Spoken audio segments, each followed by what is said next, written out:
Let me give you a quick tour of our virtual classroom. You can draw with a mouse or supported writing device. Change the size of your writings by clicking the drop-down menu. By default, the thin brush is selected.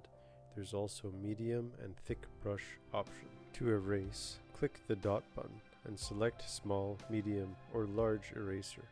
Click the left mouse button on your writings to erase them. Click the mouse pointer to select objects to move by dragging, or delete with backspace or delete key. It's easy to add shapes like squares, rectangles, triangles, circles, arrows, and lines.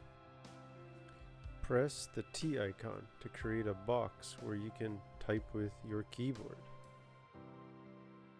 To change the size of the words in the text box, click the icon with two different sized letters.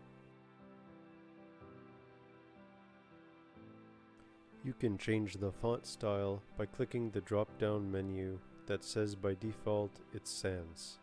Change the color of text by clicking the artist palette and clicking a color while highlighting the text. Add math symbols and equations by clicking the function icon.